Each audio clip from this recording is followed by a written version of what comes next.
3 major career आपने decide कर लिया। तो इन 3 करियर के लिए मैं मेन तौर पे बताऊंगा आपको आज। 6 क्लास से ही 10th क्लास तक मैं दावे के साथ कह रहा हूं आपका बच्चा पहले अटेम्प्ट में क्लियर करेगा कोई भी कॉम्पिटेटिव एग्जाम, बिकॉज मुझे पता है कि कॉम्पिटेटिव एग्जाम बिल्कुल इजी है, बिल्कुल इजी है और बिल्कुल इजी है।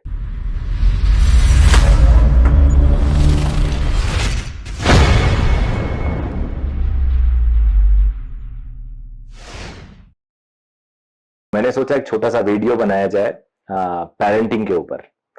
कई बार मैं इस पेरेंटिंग चैप्टर पे डिस्कस कर चुका हूं, लेकिन आज जो पेरेंटिंग का मैं डिस्कशन करना चाहता हूं, छोटा सा मैंने सोचा वीडियो बनाऊं आपको 5-10 मिनट के लिए। तो ये 6वीं क्लास से 10वीं क्लास के बच्चों के लिए मैं ये वीडियो बनाना चाहता हूं, because what I believe it's a right time for decision of career prospects कि बच्चा क्या करे। तो इसमें कई फैक्टर आते हैं। जरा आप एज ए पेरेंट सोचिए, एज ए चाइल्ड सोचिए कि हमारे अभी के पेरेंटिंग और पिछले टाइम के पेरेंटिंग में क्या डिफरेंस है। बिकॉज अगर हम बेसिक बात नहीं समझेंगे तो आगे नहीं बढ़ सकते। पहले पुराने जमाने के पेरेंट्स कैसे होते थे, आज के जमाने के पेरेंट्स कैसे हैं।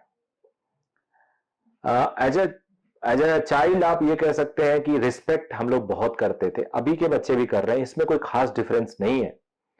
लेकिन जो पुराने जमाने के पेरेंट्स बच्चों को ट्रीट करते थे, अभी के जो पेरेंट्स जो बच्चों को ट्रीट कर रहे हैं, उसमें जमीन आसमान का अंतर आ गया है। पहले पिटाई से बात होती थी, मतलब इनफैक्ट अगर हम कोई गलती करके मार खा के आते थे अपने स्कूल में तो घर पे और पिटाई होती थी कि तूने बहुत गलती कर दिया होगा इसलिए मार खाया। आज अगर बच्चा बोल दे कि मेरे को टीचर ने क्लास में डांट दिया, सबके सामने थप्पड़ मार दिया, तो पेरेंट्स शायद केस कर दे। हालांकि कुछ रीजन है इसके पीछे।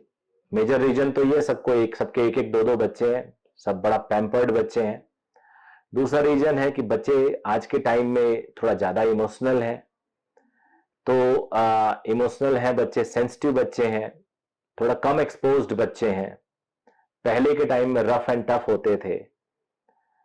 तो अभी क्या हो रहा है, अभी पेरेंट्स को ज्यादा चिंता है इस बात की कि कैसे क्या किया जाए कि हमारा जो 1 बच्चा है, 2 बच्चा है, 3 बच्चा है, ये सेटल हो जाए अच्छे से। मैक्सिमम पेरेंट्स पूरा फोकस करते हैं, कुछ एकदम नेचर पे छोड़ देते हैं, जो होगा देखा जाएगा। बट मेरा मानना है कि बहुत छोटे से एफर्ट से, आपके बहुत ही छोटे एफर्ट से, रेगुलर एफर्ट से आपका बच्चा बहुत अच्छे करियर को ले सकता है फ्यूचर में। अब कैसे हो सकता है ये? शुरू से ही कहता हूं, बच्चों के दुश्मन नंबर 1 कौन कौन है, उन दुश्मन से पहले दूर करने की कोशिश करिए अपने बच्चे को। आपके बच्चे का सब दुश्मन नंबर 1 है मोबाइल फोन। बहुत ही डिस्ट्रक्टिव है आज की डेट में। कई बार मजबूरी हो रही है आजकल, ऑनलाइन क्लासेस वगैरह। बट याद रखिएगा, मोबाइल फोन आपके बच्चे का बहुत बड़ा दुश्मन है। टेलीविजन आपके बच्चे का बहुत बड़ा दुश्मन है। आपके बच्चे का कंप्यूटर बहुत बड़ा दुश्मन है। ये गैजेट्स जो है दुश्मन है आपके बच्चे के। अब कैसे मैनेज करना हो आप सोचिए। मैं स्ट्रिक्टली ये नहीं बोल सकता कि एकदम खत्म कर लीजिए, मैं ये नहीं बोल सकता कि अलाउ कर दीजिए, बट इतना बता दे रहा हूं, ये आपके बच्चे का दुश्मन नंबर 1 है। 16 साल 18 साल का बच्चा, आई एम श्योर वो कुछ कुछ चीजों को जिसको अच्छे से देखता है उसी पे इन्फ्लुएंस हो जाता है। मैं जब जानता था, मैं जब अपना छोटा था, इनफैक्ट आप सबके साथ यही होगा कि जब आप बड़े शॉप पे जाते थे, मैं जब जाता था तो मैं सोचता था यार फ्यूचर में ये बड़ा ऐसे ही शॉप खोलूंगा, अच्छा है, देखो कितना बैठे हैं, ये बड़ा शॉप है, अच्छा है, पैसे आ रहे हैं। फिर कभी पुलिस ऑफिसर को देखता था, सोचता यार पुलिस ऑफिसर बनूंगा, कितना पावर है, लोग सैल्यूट करते हैं इनको, किसी को भी पकड़ लेते हैं, जुर्माना ठोक देते हैं। फिर अगर मैं किसी नेता को देखता था कि यार नेता को तो पुलिस भी सैल्यूट कर रहा है, नेता बनूंगा। तो हर टाइम आप लोग, आपका बच्चा हर जगह इन्फ्लुएंस होता है छोटी छोटी चीजों से। तो क्या आप अपने बच्चे को ऐसे फ्री कर देंगे कि आप बेटा जो मन करे वो करियर डिसाइड करो? बिल्कुल भी नहीं। करियर डिसाइड करने के लिए आपको मेरी बात मानिए, 3-4 पॉइंट पे फोकस करिए। If you as a parent is not sure, वो सारे पॉइंट है। पहले तो एक availability of resources. Suppose you have decided few career, जब चूजन 4-5 आपने डिसाइड कर लिया, आपने अवेलेबिलिटी ऑफ रिसोर्सेज देखा। मान लिया आपने कुछ करियर बना लिया, लेकिन आपके आसपास उसको परसू करने का कुछ है ही नहीं, अब मान लीजिए कि आपके बच्चे ने करियर ऐसा चूज कर लिया कि जिस करियर में आप कुछ हेल्प ही नहीं कर सकते, या ऐसा प्रोलॉन्ग करियर है जो बाद में अचीव करना है उसको, बड़ा करियर है, बढ़िया करियर है, लेकिन वो जब वो बीएससी कर लेगा तब करना है, और अभी वो चीज नहीं कर रहा। मान लो उसको पायलट बनना है, मान लो उसको सीए करना है, बट अभी साइंस लेके चल रहा है, तो बेसिकली पोस्टपोन हो गया करियर का। मेरे हिसाब से ठीक नहीं है। आप जब भी करियर प्लान करिए, रिसोर्सेस देख लीजिए कि उसका कॉलेज कहां होगा, कहां जहां से पढ़ाई करनी है, उसकी फीस क्या है, अफोर्ड कर पाएंगे नहीं कर पाएंगे, फिर उसके लिए क्या ट्रेनिंग या कोचिंग या हेल्प अवेलेबल है कि नहीं हमारे पास। अगर आपके पास ये सारी चीजें हैं, आप कर सकते हो, अफोर्ड कर सकते हो, बड़े शहर में रह रहे हो आप जहां सारी फैसिलिटी है, नो प्रॉब्लम। सेकंड आता है कि उस करियर का फ्यूचर प्रोस्पेक्ट्स क्या है, क्या उसके लिए आप अगर फॉरेन नहीं जाना चाहते, इंडिया में अपॉर्चुनिटी है या फॉरेन में अपॉर्चुनिटी है। अगर फॉरेन में है तो क्या आप इजीली जा सकते हो या जाओगे। सेकंड, अभी तो अपॉर्चुनिटी है, 20 साल बाद क्या होगा। बिकॉज मुझे याद है जब मैं बीटेक कर रहा था तो उस time mechanical engineering was considered as one of the best, electronics was very nice best, और कंप्यूटर शुरू शुरू में आया था।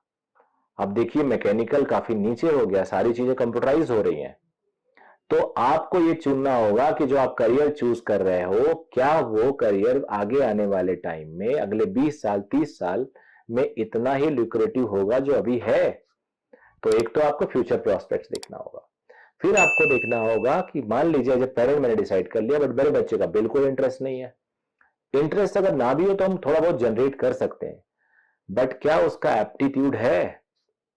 आपका बच्चा सपोज करिए बिल्कुल फिजिकली वीक है, लेजी है, और आप उसे चाहो स्पोर्ट्स में ले जाने का, आपने कोशिश भी किया और बार बार वो फेल हो रहा है, तो आपको नहीं करना चाहिए। आपका बच्चा पढ़ाई में बहुत वीक है, पैरेलली वो बहुत अच्छा क्रिकेट खेलता है, बहुत अच्छा फुटबॉल खेलता है, आपके बार बार एफर्ट करने के बाद भी थोड़े थोड़े टाइम में उसकी वो जो टैलेंट है वो दिख जाता है।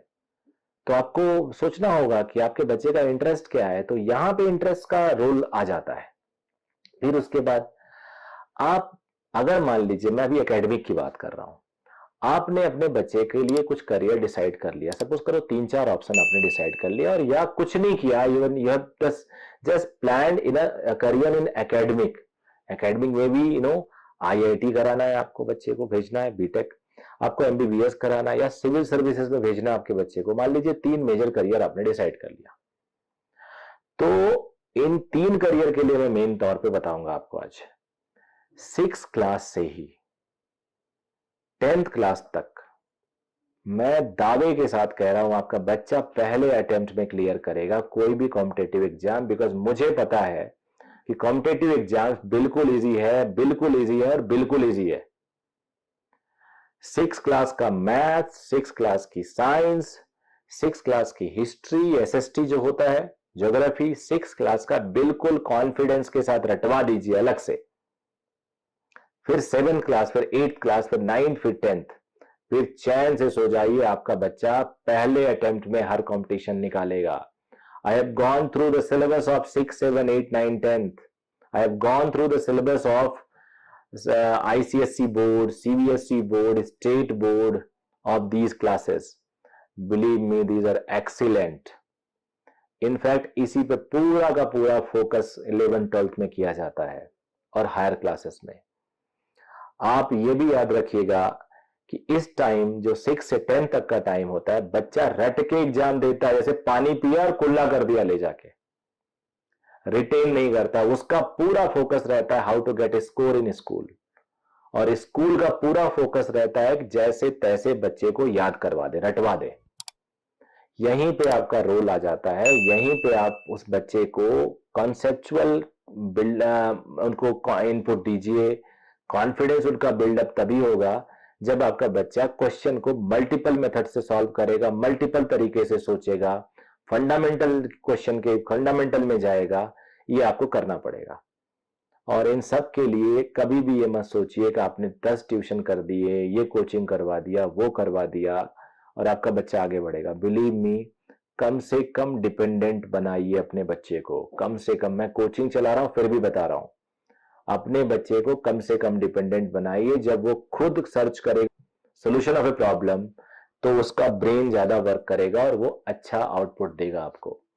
तो मेरी आप लोग से हाथ जोड़ के प्रार्थना है, अपने बच्चे को टाइम दीजिए।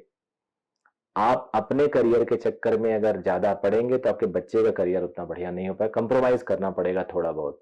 मैंने बहुत सारे सक्सेसफुल बच्चों को देखे हैं, उसमें से मैक्सिमम बच्चे, 99% बच्चों के पेरेंट्स उनके साथ लगे रहते हैं, तब वो बच्चा निकलता है। तो कोई भी सक्सेसफुल बच्चा आप अगर देख रहे हैं आज की डेट में, कोई भी सक्सेसफुल पर्सन जो अपने दम पे आगे आया है, तो उसके पीछे उसके पेरेंट्स का रोल है बहुत बड़ा। अगर आप सक्सेसफुल बच्चे को आप सलाम कर रहे हैं, उसको इनकरेज कर रहे हैं, तो प्लीज उनके पेरेंट्स को इनकरेज करिए, क्योंकि सबसे ज्यादा कंप्रोमाइज पेरेंट्स ही करते हैं बच्चे को आगे बढ़ाने के लिए। तो मैं ये नहीं चाहता कि थोड़े हल्का सा फुल्का लापरवाही में कहीं आपका बच्चा डिजायर्ड गोल को ना ले पाए। तो 6 से 10 तक थॉरो पढ़ाइए और कुछ नहीं करना है आपको। कम से कम ट्यूशन, कम से कम dependency, let him think, let him rewrite the things, यही करेंगे आप, देखेंगे आपका बच्चा बहुत अच्छा निकलेगा। तो all the very best. I hope सब पेरेंट्स अगर आज से ऐसा करेंगे तो उनके बच्चे में पॉजिटिविटी आएगी। Thank you very much.